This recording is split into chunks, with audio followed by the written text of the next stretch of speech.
اعوذ باللہ من الشیطان الرجیم بسم اللہ الرحمن الرحیم۔ حدیث قدسی۔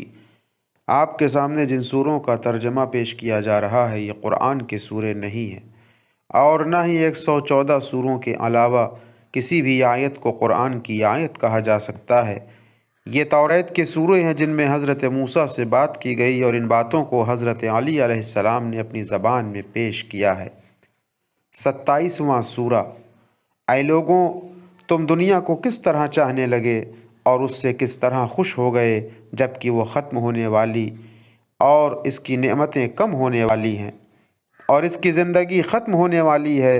ہمارے پاس کہنا ماننے والوں کے لیے 8 دروازوں والی جنت ہے۔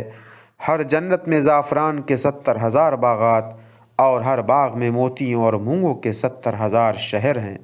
اور ہر شہر میں یاقوت کے 70,000 محل ہیں، اور ہر محل میں زمرد کے 70,000 مکانات ہیں، اور ہر مکان میں سونے کے 70,000 کمرے ہیں، اور ہر کمرے میں چاندی کے 70,000 مرکز، اور ہر مرکز میں 70,000 دسترخوان ہیں، اور ہر دسترخوان پر جواہرات کی 70,000 کشتیاں ہیں، اور ہر کشتی میں 70,000 طرح کے کھانے ہیں، اور ہر مرکز کے گرد 70,000 سرخ سونے کے تخت ہیں، اور ہر تخت پر ریشم و دیبا کے 70,000 بستر ہیں، اور ہر تخت کے گرد 70,000 آب حیات دودھ اور شہد کی نہریں جاری ہیں، اور ہر نہر میں 70,000 قسم کے پھل ہیں، اور اسی طرح ہر گھر میں 70,000 کافوری رنگ کے خیمے ہیں،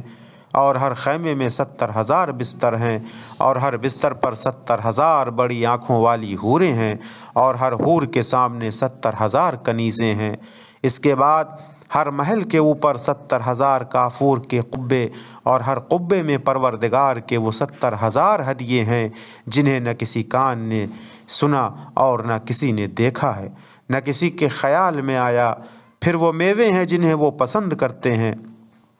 اور پرندوں کا گوشت ہے جس کی وہ خواہش رکھتے ہیں، اور بڑی آنکھوں والی حوریں کہ جو گندھے ہوئے موتیوں کی طرح چمکدار ہیں، اور یہ نیک عمل کرنے والوں کا بدلہ ہے کہ جو نہ مریں گے، نہ روئیں گے، نہ رنجیدہ ہوں گے، نہ ہی بوڑھے ہوں گے، نہ وہاں عبادت کریں گے، نہ وہاں روزہ اور نماز ہوگی،